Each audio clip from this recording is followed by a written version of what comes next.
Oke, Mas Dian, boleh minta satu lagi ya? Mas Kirdi tambah satu yang ice coffee. Ya. Enak soalnya. Jadi, ini aman Pak Her. Jangan trauma minum kopi. Ini bukan masalah apa minumannya, tapi memang ada saja tindak kejahatan yang mengambil kesempatan ya. Nah, kita lanjutkan lagi Mas Kirdi dan juga Pak Her. Tadi kita sudah lihat ayah dari Mirna ya, yang mau follow up, yang mau mengeluarkan effort lebih dan tenaga untuk terus mengejar agar memberikan semangat juga ke polisi kan. Nah, tapi ada juga pihak-pihak lain yang kita juga jarang melihat sosoknya. Misalkan teman satu lagi, si H, gitu ya. Kita sebut saja Hari, nah sudah tahu semua kan. Nah, ini juga dalam pemeriksaan agak tertutup Mas Kirdi. Apa yang bisa dilihat dari situ? Kalau kita bicara ketika seseorang itu jarang muncul misalnya, Ya. Bisa disebabkan karena banyak hal. Salah satunya adalah supaya memang satu, misalnya dia belum siap, Oke. masih kondisi yang trauma, shock, sehingga sedikit aja diingatkan rasanya gampang tumpah deh misalnya seperti itu, karena sahabatan dekat. Ya. Ada Dan dia juga, datang bersama dengan yes, korban. betul sekali, datang bersama melihat prosesnya, berusaha membantu. Ya, ya. Saat itu. Ada juga bisa karena menghindari pembentukan opini. Yang kita lihat di sini Ya, ya, Mas ya. Yang kita lihat ini Hani pada saat pemeriksaan, dan iya dia sangat menutupi wajahnya. Kita juga menghormati bagaimana ia memilih untuk menutupi identitas ya.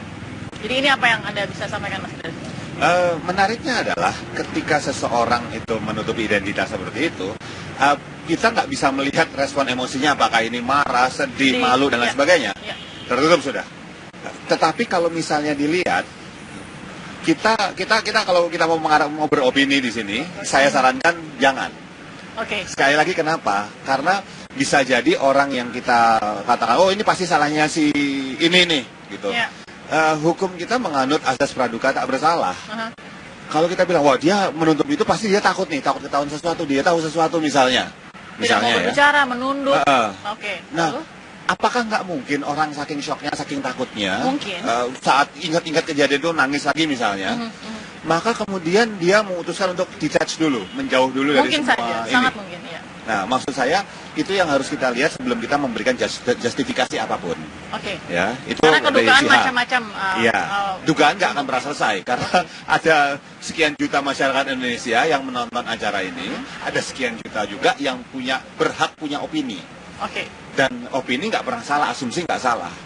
Pertanyaannya, merugikan orang lain apa enggak? Oke, baik. Nah, Pak Her, ada profil Hani juga yang diperiksa ya, tapi memang beda sekali dengan satu lagi Jessica yang sudah cukup terbuka dan banyak sekali mengungkapkan pendapatnya ya. Pembelaan diri juga seperti itu. Nah, sosok Hani di sini kan juga sama-sama satu meja, hanya dia yang berangkat bersama dengan korban ke TKP. Nah, ini ada tidak sih perlakuan khusus atau perlakuannya menurut Anda dalam proses ya Pak ya, proses itu ya, akan beda nggak sih dengan yang lain-lain seharusnya yang ada di TKP itu? Maksudnya pemeriksaan sebagai saksi. Ya. Kembali lagi kepada penyidik. Oke. Ya, itu kan untuk mem-BAP seseorang itu macam-macam cara. Oke. Jadi mungkin terhadap ini cara apa yang tepat? Itu Oke. penyidik sudah mempunyai cara-cara tersendiri. Jadi kalaupun berbeda, itu juga ada nggak masalah. Yang bagi kita, bagi hukum, bagaimana ini terungkap, itu yang penting. Bahwa metode silakan, itu nggak ada masalah. Metode tidak ada yang salah dalam penyidikan, Iya nggak ada masalah. selama tidak melanggar hak asasi manusia. Iya, tentu gitu. Itu batas-batasnya di situ, hak Oke. asasi manusia. Metode mana yang tepat terhadap sesuatu, silakan. Yang penting bagaimana ini terungkap Oke. kasus ini. Oke. Nah, selain dari sosok Hani misalnya, ada juga kemudian sosok dari suami ya, suami dari korban, yaitu Arif, yang juga sempat diperiksa. Karena memang semuanya diperiksa oleh polisi. Kita juga akan lihat bagaimana kira-kira hanya sedikit sih, kita tidak melihat satu hari begitu, tapi paling hanya sedikit dari gestur Arif pada saat itu ketika diperiksa. Kalau Mas Kirti bisa lihat apa saat itu? Jadi kalau saya lihat bahwa apa yang terjadi, sekali lagi kita tahan posisi untuk tidak beropini ya. Ya. Kalau orang setelah kehilangan dan kemudian kita melihat seseorang itu kok dia bisa kelihatan happy ya, kok bisa kelihatan misal tersenyum lah misalnya, katakan seperti itu. Belum tentu orang yang terlihat tersenyum itu juga tersenyum di dalam hatinya. Oke, ini Itu berlaku satu. pada siapapun ya? Berlaku pada siapapun, Oke. siapapun. Apalagi yang pernah kehilangan. Saya yakin mereka pasti tahu banget. Yang kedua, dalam proses kehilangan, tahap kehilangan, selalu ada tahap pertama namanya denial atau penolakan. Oke. Ya, Ya, ya. dalam artian. Nah ini ya, kita lihat ya, ini kalau memang kita lihat, sedikit saja kita agak lihat, gitu ya. lebih diam, Sekilas. tidak berkata apa-apa. Sekilas. Nah, bukan berarti A itu tidak Sedikit saat menghindar dia sempat tersenyum sedikit tadi ya. Oke. Tapi kita sekali lagi tidak bisa. Ya, oke. Apa yang Anda bisa lihat di sini Mas Irdi? Tapi kalau dilihat, sebetulnya kalau kita freeze ya, kita hentikan. Ya. Ada yang namanya polite smile, senyum menghargai. basa-basi lah. Menghargai ya, awak media juga gitu. basa-basi, Basa-basi ya, oke. Saya basa-basi harus menghargai. Saya bilang, oke. Saya dibawain sebuah barang yang saya nggak suka-suka banget di makanan misalnya, tapi saya ngehargain yang ngasih, maka saya akan tersenyum. Oke. Nah, bedanya dengan real smile itu apa? Otak manusia ketika mengeluarkan sebuah ekspresi, memerintahkan wajah kita mengeluarkan sebuah ekspresi, bekerja simultaneously beberapa titik sekaligus. Oke. Ketika ini tertarik ke atas, kalau real smile ini akan ketarik ke samping. Oke. Berarti adalah dia benar-benar senyum, seneng. Tapi kalau kita perhatikan, nanti di freeze gitu ya, pasti pemirsa kita ada yang pasti ya masuk di YouTube segala macam. Nggak ada tarikan di situ di sini. Berarti ini jelas ini basa-basi sebetulnya. Dan karena manusia juga punya haknya masing-masing untuk memperlihatkan kesedihannya di depan orang lain atau tidak. Betul. Dan maksud saya gini, ya bisa aja si Arif misalnya mengumbar kayak kesedihan kemarahan, jadinya kan drama malahan. Oke. Ya betul sekali. Nah Pak Ahyar, akhirnya dari semua saksi yang ada, karena kan bukti-bukti sudah dipegang. Kata Prof. Sarlito mengatakan cukup signifikan, artinya sudah bisa maju terus begitu ya. Dan bersama dengan Kejati DKI, Pak Ahyar, kira-kira dari bukti-bukti pemeriksaan, contoh ya, pribadi, antara satu saksi dengan satu saksi yang lain, itu sebesar apa sih pentingnya hasil tes pribadi kita, kejiwaan misalnya, atau mungkin psikologi dari seorang saksi untuk kasus ini? Ya, yang dicari tentu ada. Dia saksi ini kalau tentang kejiwaan, ada nggak, mohon maaf, kalau bahasa hukum, ada nggak terganggu kejiwaannya dia? Oke. Mungkin dilihat kayak begitu. Oke. Kemudian ingin juga dilihat kejiwaannya ketika itu, ada nggak tertekan atau bagaimana? Jujur tidak dia di saat itu. Jadi tes lebih kepada pribadinya juga, itu akan lihat ada nggak kebohongan di situ, adakah kejujuran, adakah tekanan, ada nggak yang disembunyikan. Ini kan ahli psikolog yang menurut hemat saya yang lebih tahu itu ya. Bukannya kalau misalnya begini Pak, pada saat kita anggap semua sama, ABC sama, merasakan duka, merasakan kesedihan.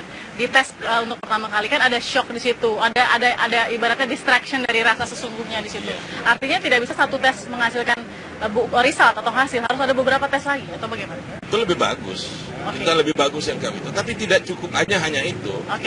Juga perlu ada alat-alat bukti yang lain. Yang menunjukkan di yang antara paling penting buat Pak Ahyar apa?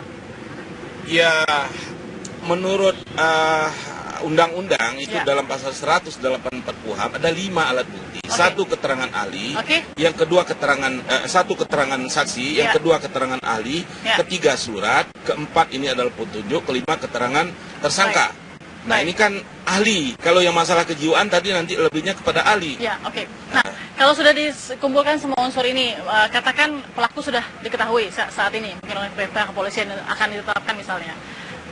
Apa-apa saja pasal-pasal yang bisa dikenakan kepada pelaku dalam kasus ini, Pak? Kalau menurut saya, ini yang paling tepat adalah pasal 340 KUHP, pembunuhan berencana. Ini pasti direncanakan ini.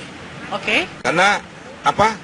Nggak mungkin adakah menjual di tempat kedai kopi itu zat cyanida tadi. Pasti sudah dipersiapkan.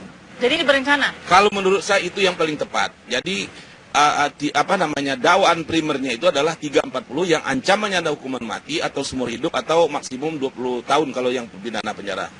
Atau ini sebaiknya dilapis. Kalau tidak 340, dilapis lagi dengan pasal 338 pembunuhan biasa, itu yang ancaman pidana penjaranya maksimum 15 tahun.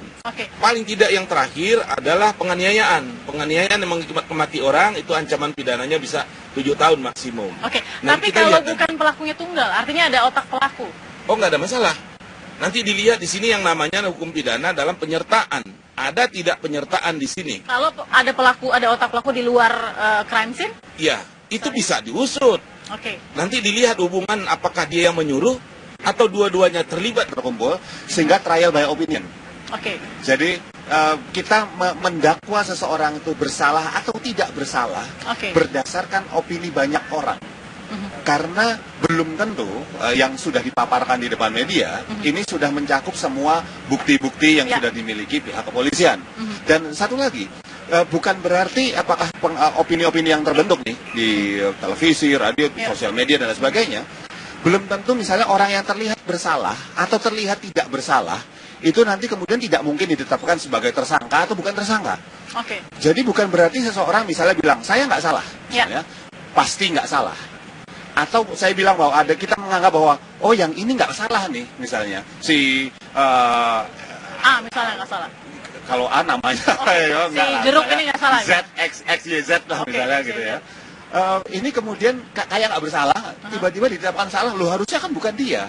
Baik. Jangan sampai seperti itu yang bahaya. Kita masih akan tunggu terus, artinya yang kita lakukan saat ini analisa ya, berdasarkan pakar-pakar yang ada saat ini di Apa Kabar Nasional. Terima kasih Mas Kiri Putra, terima kasih juga Pak Akyar sudah bergabung dengan kami.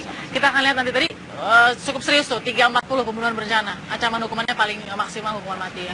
Baik Pak Akyar. Apa Kabar Nasional masih akan sambung lagi dengan melihat informasi soal polemik kereta cepat. Terima kasih, kita akan kembali lagi sambil menunggu Mas Dian ya, mau tambah lagi ya Mas ya. Sesaat lagi tetap di Apa Kabar Indonesia Malam.